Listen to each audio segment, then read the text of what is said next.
So I hope you are all had a good time for the year's end and the start of the new year. My name is Katherine Whitman. For those who don't know me, I work with SAP in University Alliances and SAP Next Gen. So we deal with the new generation. We try to make SAP attractive for new hires, new generation, in order to renew also our stuff and our mindset.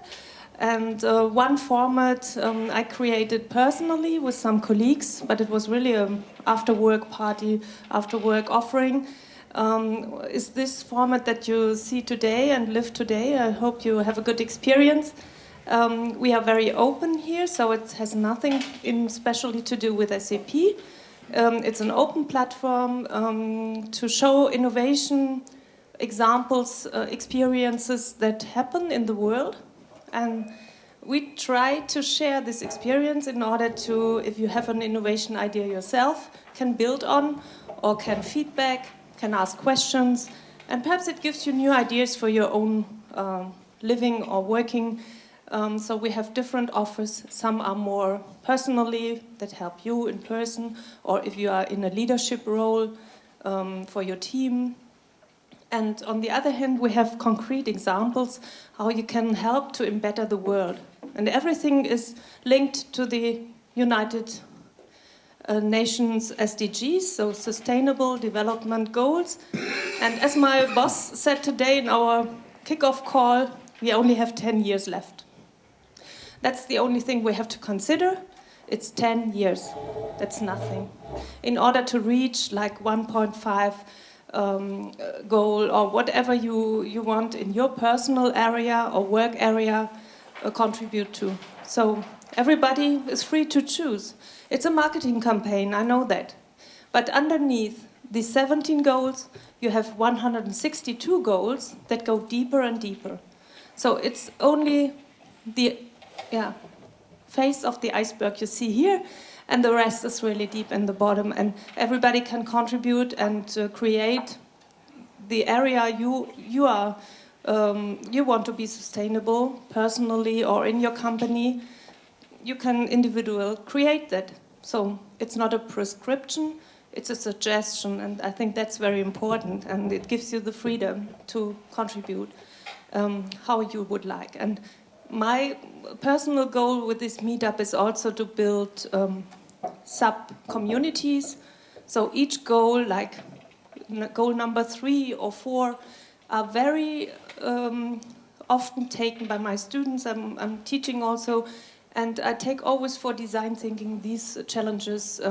It's not goals, it's challenges then. And the students often choose 3 and 4 and 17. So it's also like a market research. What is the most urgent thing, despite climate, of course. So I hope you have a good evening, and we have a certain rhythm here. So Achim will now introduce us into his really cool technical and entrepreneurship and sustainable work in Senegal. And we will see how far he has gone since he has changed his life and profession, and he will tell us about that. So, stage is yours, Achim.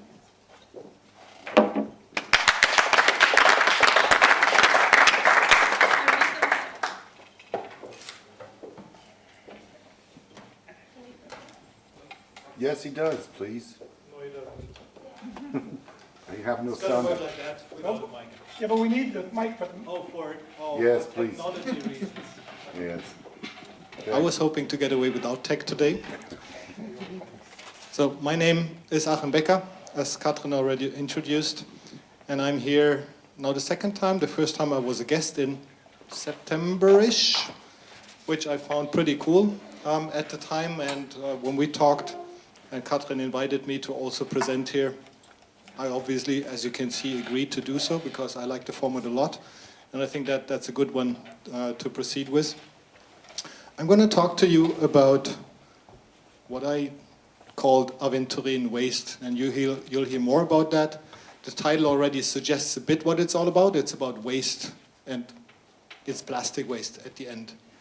I'm going to start with how I got there, because we met at the time when I was still at SAP, which was like July, August last year. That was the time we first met.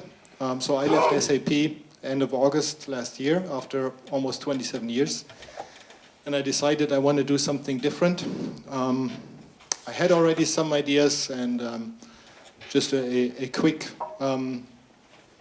overview of how I came to this. So I was at SAP 10 years in consulting, then more than 15 years in product development, product management, and I brought products to market and services to market.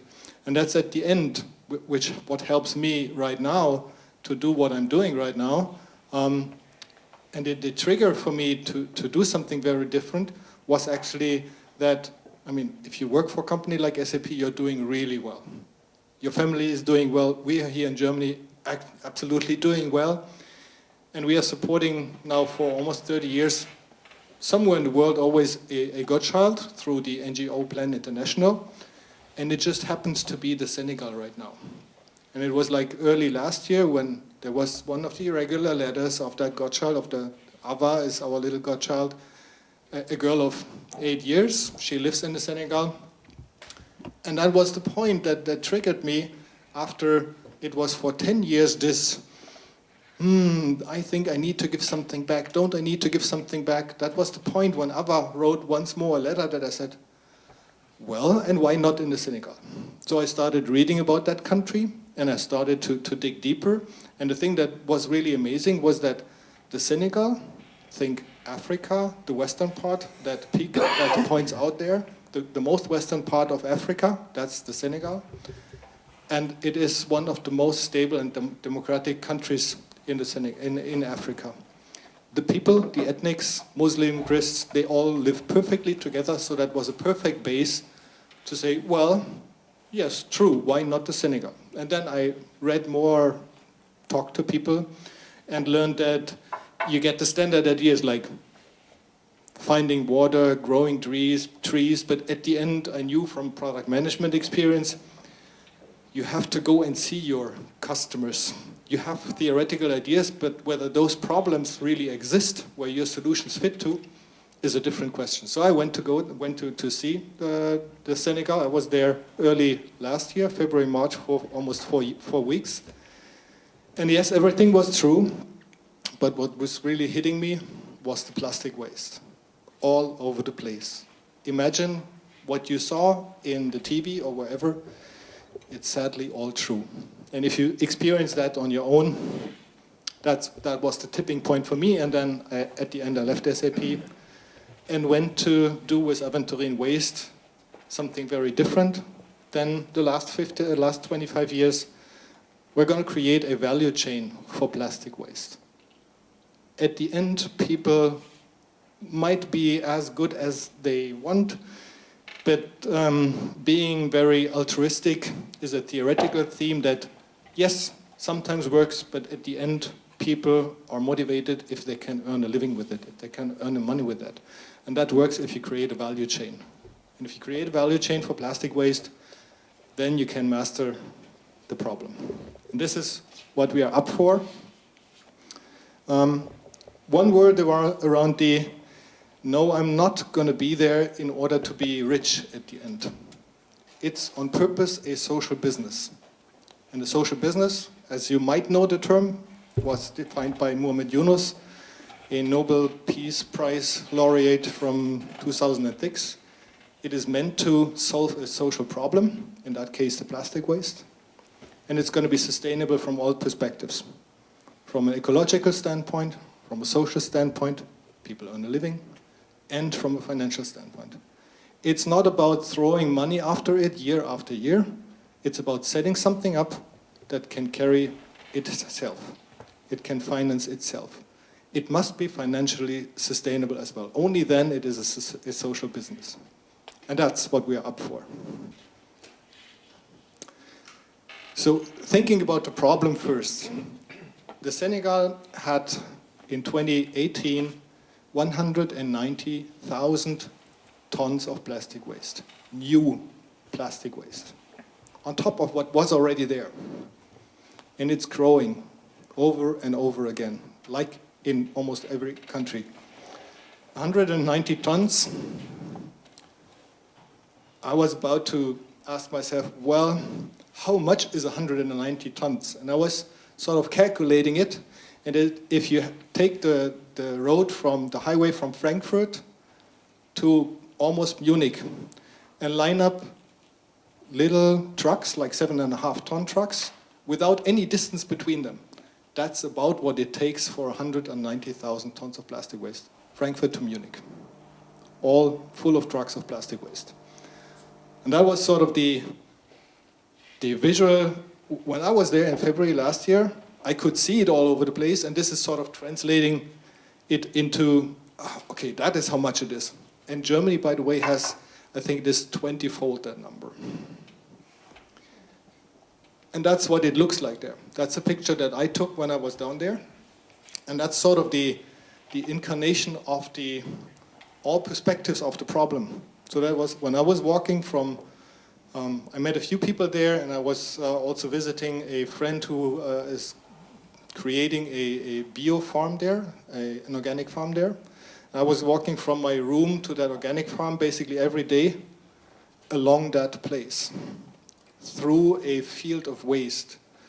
And that field of waste, you can see it literally, is there are gooses, there are animals trying to find something to eat in it. The black parts here are not shadow. That is what, if the pile is too high, you burn it. That's the way of dealing with waste. And that's not just in the Senegal the way. And this is then, if you think about it, number one, burning it, all the toxic gas goes in the air and goes somewhere. The Senegal is pretty flat. The wind takes the plastic waste into the rivers and into the sea. The animals don't believe they eat around the plastic waste. It's in the meat, it's in the animal, and that's going into the food chain. So it's like this image was what was triggering me to say, I can't stand that anymore. So then, okay, that was the short version of, okay, let's take it further into something that is better. So we're going to transform the plastic waste into energy raw material. That's sort of the key statement. And by that, we're going to create the value chain. Because then the plastic waste, number one, disappears, and number two, people can earn a living with it. That's sort of our mission statement. And the approach is pretty straightforward. As I learned as a product manager at the time, start with an MVP, with the minimal viable product, the most minimal thing you can do, and try to get that running. Try to find the potholes, try to find the problems, and smooth that out. And only after you are good at that, then start scaling. And that's exactly what we try to do here. So we will start, hopefully this year, we get the first operation running in the Senegal. So one installation of such an engine that you will see in a minute, which we will process the plastic waste with. And just a conceptual point, if you think about plastic waste, there's basically two types of plastic waste: high density and low density. High density are the bottles, the chairs. Those you better recycle in a quote-unquote classical way, like cleaning, sorting, cutting, and then doing some plastic again out of it, because the effort for doing it, for again recycling it, is the least possible. I mean, Tupperware is for me the best example. That's, you just wash it over and over again and use it for 30 years. That's plastic which is perfect. High density plastic is one level deeper, but still okay, because you can mechanically recycle it. And then you have all the rest, which is the bags and the foils and all the parts that cannot be classically recycled. And that's the low density part. Because they are oftentimes so mixed, so unclean, that you can't mechanically recycling them. You can't separate them even anymore, because they are mixed. And that's where chemical processes come into place, the low density ones.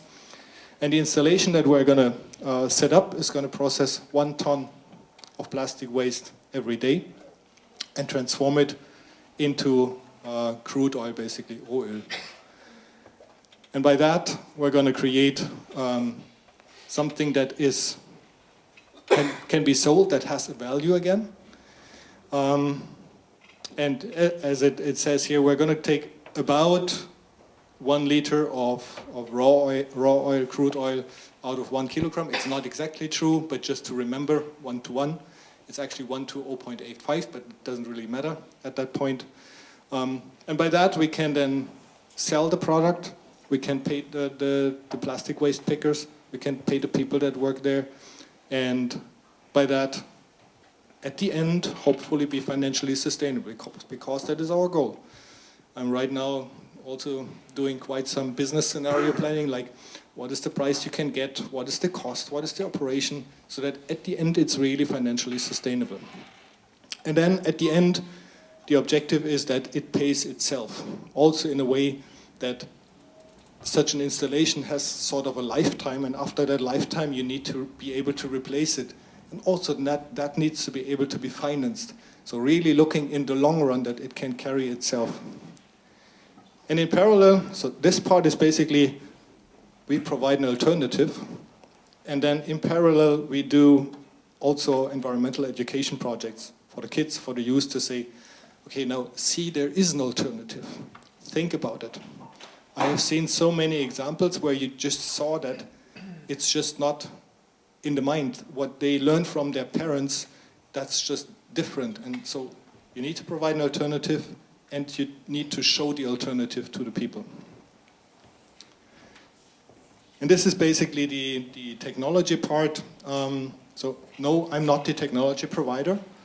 We're going to purchase one of those installations, one of those engines, if you will, from a Dresden-based startup. The startup is called Biofabrik. And they produce an engine which is especially for decentral use.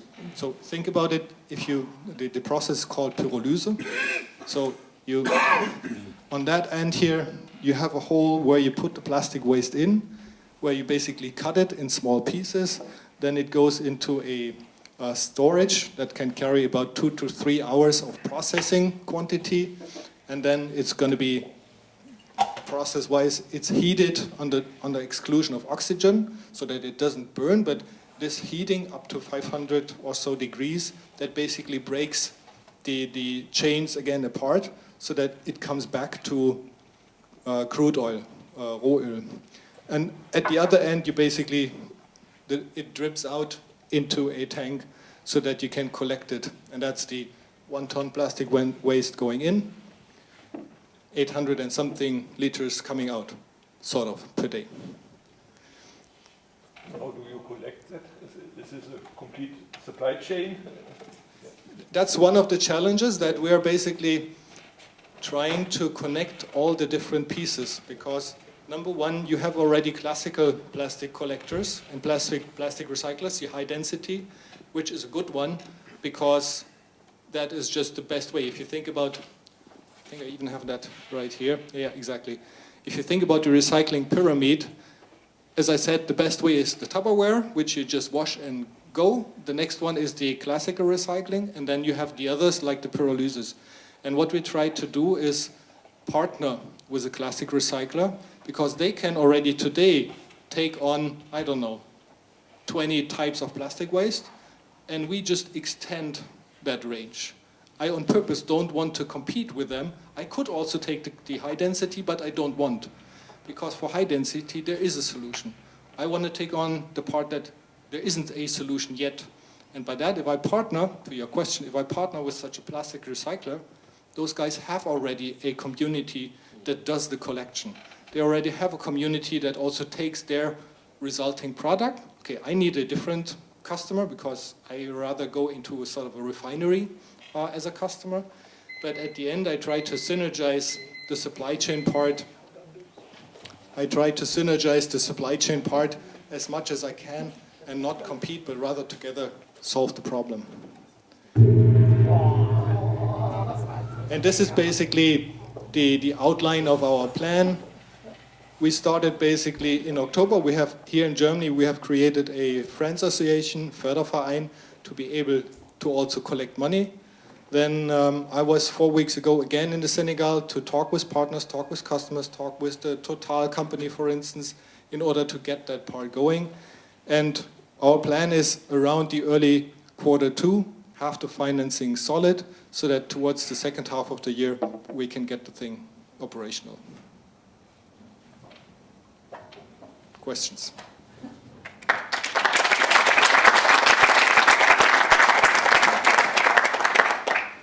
And no, it's all but perfect. Refinery plastic is gone away with this project. Then I'm going to be really, really happy. I don't believe I'm going to see that. Now, is it planned to take it on traveling the different countries where they have this? I have already requests from 5 different countries that says, as soon as you are succeeding in that country, can you please come here? But I mean, if you think about the numbers, I said at the beginning 190,000 tons new plastic waste every year. We are processing 1 ton a day, 365 a year, which is exactly why, thinking again MVP, we want to do something that is going to be successful in a very small unit. And then we want to make it sort of open source the knowledge, because we are going to be successful if others copy us. And that's what we want to achieve. Only then we get into number ranges that are really significant. And again, thinking about conceptually, you need one center. If you talk about Dakar with 3 million inhabitants, you better put a really big instance there. Decentrally, you better have smaller instances. So at the end, someone like BASF or Total or whoever might come and say, we're going to build something really big there. I want to be out in the country, in the regions. Yeah. How many of these boxes of refineries has been built already? Not from you, but in general. Do you know that? From this provider, we are going to be like number 3 or 4, so it is a really early maturity level. It's not tested in Senegal? wherever in the world. Yeah. So yes, that is one of the risk dimensions. The technology is in an early state, and there's many questions around it, but yes, I want to go for it. How much is one of the biofactory machines?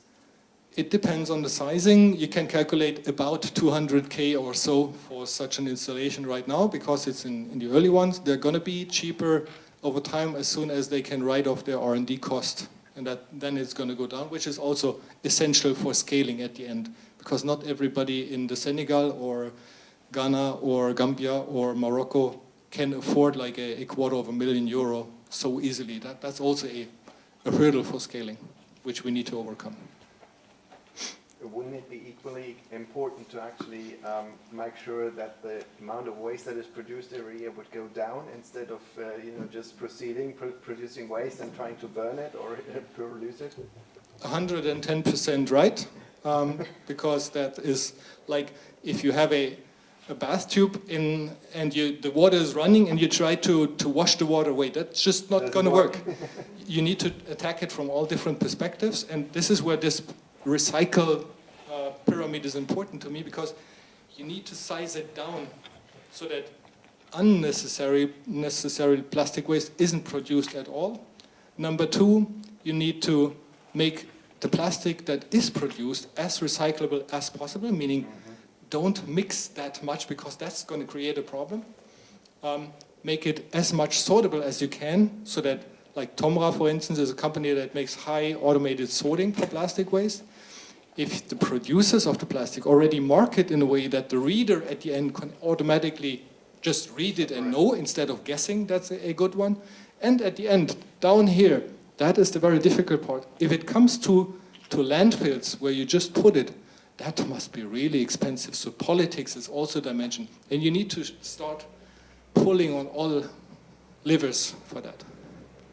Which sort of money do you need in order to establish the infrastructure? And how much? Well, we calculate that land in the Senegal is rather inexpensive. We actually do believe that that's an hypothesis that we need to test, but that's not the most important right now. We do believe that we might even get the land for free, but we calculate that maybe you need for land and infrastructure, meaning building and connections, like 30K or something like that. That's the other hypothesis that we are about to test. So we have established a contact with the German embassy and the GIZ, die Gesellschaft für internationale Zusammenarbeit, and they are helping us quite a lot in exactly testing those hypotheses. So what is it exactly that, do you need a license? And how much is that? Because that's also part of the financially sustainable part. You probably Yes? need to just know the right people. Unfortunately. Unfortunately. Yeah, absolutely right. And that was like one of my experiences, which I find super great of the last 8 months. You have no idea how many people I met and how many people I got to know and how supportive these people are. How many people want to meet you? Like 2 days ago, I got a call from someone who I happened to get to know in Frankfurt out of a conference with Senegalese people. And he called me up and said, "Hey, Achim, I have someone with me here on the phone from Morocco. I just ran into him in Casablanca. They also want to have it." Yeah, great. Can we please get the first one going and then scale? But yes, it's fun, super challenging, but super rewarding. But how do you find those local? You need local people who run it because you're not there all the time. Once you've started running it, you need the right people you can rely Absolutely. on and then have the skills or whatever. Which is also sort of going back to when my goddaughter sent the first letter in April last year. I wanted to go to the Senegal, not as a tourist, but like get to know the country. And I started networking within SAP, but also outside. And I got to know, through Babacar, one of our former SAP colleagues, who is Senegalese. He knows someone who lived here in Germany for 28 years as a chemist, who is now back into his country, because it's all like a series of lucky coincidences that you just need to then also see and leverage. Because yes, you are absolutely right. You need someone down there to run it. I am not going to live there. I'm going to enable it there first and then maybe somewhere else. But you need someone there locally. Absolutely. Lost again. Thanks a lot, Achim.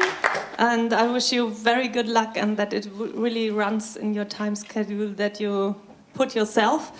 I hope it will happen, and send us a video if it's running. So we love to see what is happening afterwards also. And so now you have the chance to take a drink, to network, and to ask other questions, of course, to the speaker. He brought some material.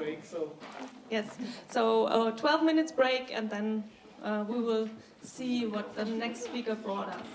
Thank you.